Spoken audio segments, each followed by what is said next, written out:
오늘은 여러분들과 함께 무엇이 진짜인가, 우리가 살아가고 있는 이 현실의 세상, 유니버스일까요? 아니면 가상의 새로운 공간, 메타버스일까요? 유식 불교의 입장에서 풀어보기로 하겠습니다. 몇 해 전 일론 머스크가 SNS에 올린 글이 많은 사람들의 입에 회자되곤 했습니다. 이 세상이 시뮬레이션이 아닐 확률은 10억 분의 1이다라는 말 때문이었죠. 자, 과연 우리가 살아가고 있는 세상은 어떤 세상일까요? 1차 산업혁명, 2차 산업혁명, 3차, 4차로 이어오면서 정보 혁신, 디지털 미디어가 만들어낸 새로운 환경은 기계 로봇에 이어서 빅데이터 AI라는 용어들로 점철하고 있습니다. 이런 현대 디지털 기술이 만들어낸 공간이 메타버스라는 공간이죠. 메타버스란 여러분들도 잘 아시다시피 시뮬레이션에 기반한 가상의 3차원 활동 공간이다. 하지만 종전의 가상 공간, 3D 공간은 게임과 같이 그냥 끝나버리고 현실로 연결되지 않았다면 메타버스는 가상의 공간이지만 각각의 참여에 의해서 상호작용에 의한 결과가 현실로 연결된다는 차이가 발생하게 됩니다. 시뮬레이션이란 과학적 인과 법칙에 근거해서 추정해보는 가상의 공간 또는 현상 정도로 설명해 볼 수 있겠죠. 과학의 기초공식, 수학의 기초공식이라고 얘기할 수 있는 y는 fx라는 함수관계로 설명이 될 듯합니다. 인연의 법칙이 과학의 법칙하고도 그대로 상통합니다. 다를 수가 없죠. 하나니까. 연이라는 환경, f라는 함수에다가 x라는 각자의 행위, 원인 행위를 했을 때 나타나는 결과를 y라는 함수 관계로 풀어낸 거라고 할 수 있죠. 인보, 인과 응보라고 얘기를 하죠. 원인, 연기라는 설명으로도 풀어볼 수 있겠습니다. 자, 메타버스란 이 시뮬레이션에 기초했는데요. 우리가 어떠한 사물을 보았을 때 오감을 통해서 머릿속에 들어와서 머리에서 분석, 해석한 결과를 통해 가지고 우리가 보고 있다고 하는 그 세상이 구현되는 거죠. 시뮬레이션, 컴퓨터 기술 또한 인간의 인지작용, 인시작용을 그대로 옮겨놓은 거라고 볼 수 있겠습니다. 자, 이런 측면에서 보면 우리가 보고 있는 유니버스라는 세상과 컴퓨터가 만들어낸 메타버스라는 공간의 프로세스는 다르지 아니하다 이렇게 볼 수 있겠죠. 우선 우리가 빅데이터라는 표현을 메타버스에서는 씁니다. AI가 작동하기 위해서는 수많은 정보들로 이루어진 빅데이터가 있어야겠죠. 우리가 바로 인식을 할 때 어떻게 외부의 정보를 받아들이죠? 오감이죠. 눈, 귀, 코, 혀, 그리고 손을 통해서, 몸을 통해서, 오감을 통해서 정보를 받아들이면 그 다음 어디로 갑니까? 메타버스에서는 AI가 그 빅데이터를 분석을 해서 뭔가 솔루션을, 결과치를 만들어내죠. 요게 우리의 두뇌 작용에 해당되는 부분이죠. 오감을 통해서 받아들인 정보를 우리 뇌가 분석해서 해석을 합니다. 그래서 우리가 보는 이 세상이라는 것은 어떤 면에서는 밖에 있는 게 아니라 오감을 통해서 받아들인 정보를 통해서 누가 했다? 내 마음이, 뇌가 그려낸 세상이다 이렇게 볼 수가 있겠죠. 그러면 여기서 어머니 여러분 들지 않으세요? 우리가 받아들인 정보는 얼마 정도 정확할까? AI가 AI이기 위해서 가장 중요한 게 데이터가 중요한 거죠. 신뢰할 수 있는 좋은 데이터, 풍부한 데이터가 필요합니다. 그런데 불행하게도 인간이 인지해서 받아들이는 오감에는 너무나 치명적인 한계가 있다고 하죠, 과학적으로. 네, 우선 우리가 보는 빛은 절대 빛이 100이라면 인간이 받아들일 수 있는 빛은, 볼 수 있는 빛은 단 5%밖에 되지 않는다고 하죠. 소리는 어떨까요? 소리는 더하죠. 네, 절대 음파 속에서 인간이 들을 수 있는 가청 대역은 불과 1%밖에 되지 않는다고 합니다. 자, 그러면 어떤 결과가 나올까요? 5%밖에 안 되는 시각이라는 정보와 1%밖에 안 되는 소리를 가지고 나머지는 뭐가 있죠? 뇌가 만들어낸 거죠. 추정을 한 거죠. 컴퓨터가 어떠한 데이터를 가지고 시뮬레이션을 해 들어가듯이. 그런데 여기서 끝이 아니죠. 네, 여기서 끝이 아니죠. 어떻게 되느냐? 유식 불교에서 우리는 팔식이라는 설명을 합니다. 우선 말씀드렸던 대로 5가지 감각기관을 통해서 정보를 받아들였어요. 네, 그 다음에 이 육식 6번째 인식, 뇌가 해석을 합니다. 우리 마음이 해석을 합니다. 자, 거기서 끝나면 괜찮은데, 왜곡, 오류 현상이 그 다음에 이어지게 돼요. 어떻게?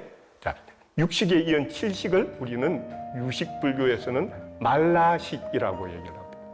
자기 중심으로 해석을 한 거예요. 내가 보고 싶은 것만 보고 내가 보고 싶은 대로만 본 거예요. 굉장히 왜곡 편견이 들어갔습니다. 자, 그 다음에 뭐예요? 네, 팔식이 등장합니다.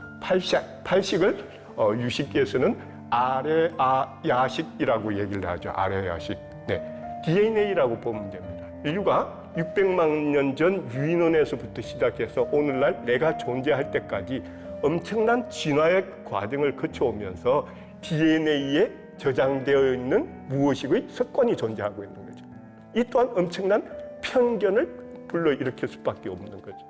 자, 이렇게 95%밖에 안 되는 이미지라는 정보, 95%를 보지 못하고 99%를 듣지 못한 상태에서 받아들여서 만들어낸 그 그림이 진짜라고 볼 수 있을까요?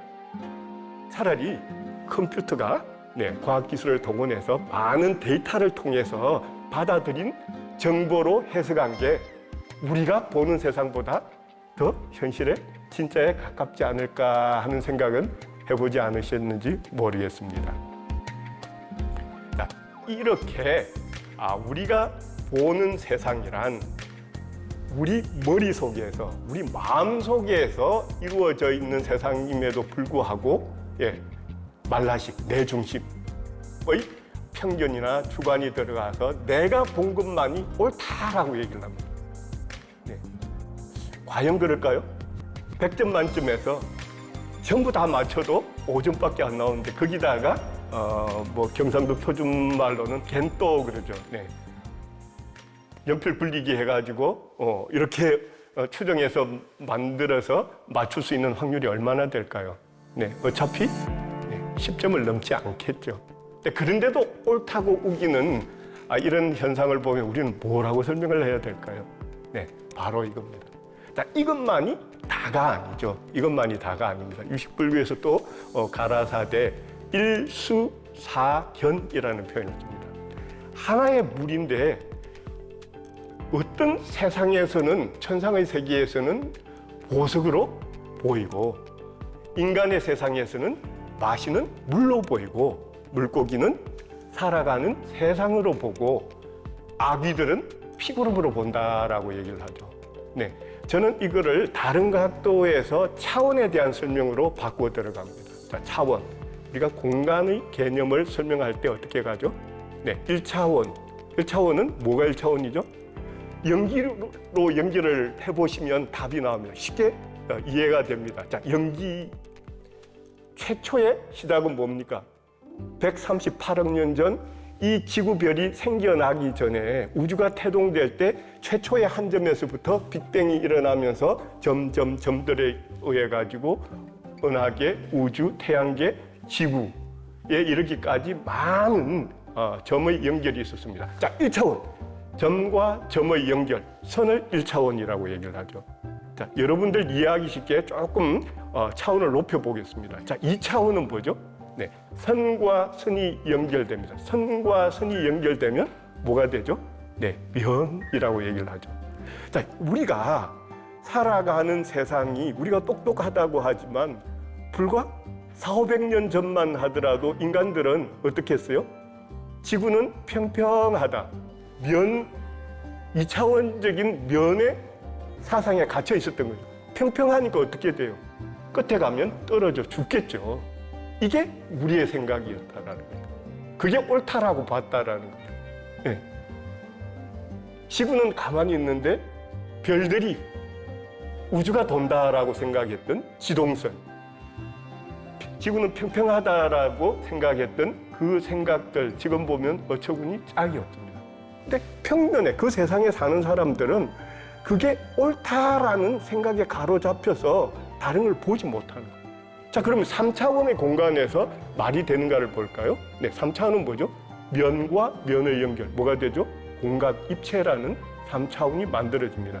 자, 3차원의 세상에 살아가고 있는 우리 입장에서 바라볼까요? 네, 이 면에서만 있는 게 다일까요? 아니죠. 엄청나게 많은 면들로 공간이 채워져 있죠. 이 면에서는 볼 수 없었던 많은 것들이 아래, 위, 좌 다 나타나게 되죠. 네, 2600년 전 부처님께서 이미 3차원을 넘어 4차원 공간에 대해서 표현을 하셨습니다. 자, 4차원은 뭘까요? 공간의 이 3차원이라면 4차원은 시간이라는 개념이 들어가죠. 과거의 공간, 현재의 공간, 미래의 공간. 자, 어떻게 돼요? 지금 이 공간이지만 어제로 돌아가게 되면 저는 존재하지 않아요. 지금 이 공간에 제가 있지만 다음 순간 저는 이 공간에 없게 되는 겁니다. 어떻게 설명을 할까요? 네, 다른 차원이다라는 거죠. 네, 부처님께서 우리가 불경 속에서 흔히 나타나는 표현이 시방 3세 부처님과라는 표현을 씁니다. 자, 여기서 시방이란 10가지 방향입니다. 어떻게 10가지 방향이 나오죠? 사방이라고 그러죠. 동서남북. 거기에다가 중간에 하나씩 들어가는 거를 뭐라고 그러죠? 사유. 그럼 8개가 나오죠.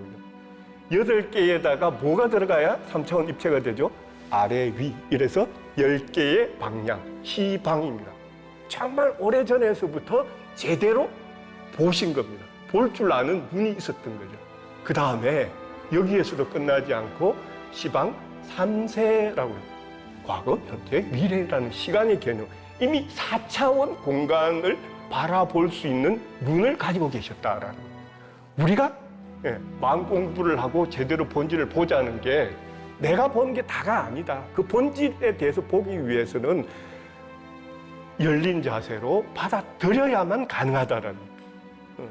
내가 옳다고 하는 순간 갇혀버려서 제대로 보지를 못하기 때문에 멈추고 비우고 단디 봐라 보이나? 네, 보니 위도 보고 아래도 보고 좌도 우도 보이고 어제도 보이고 오늘도 보이고 내일도 볼 수 있는 그 깨달음의 세계로 나가고 있다는 거죠.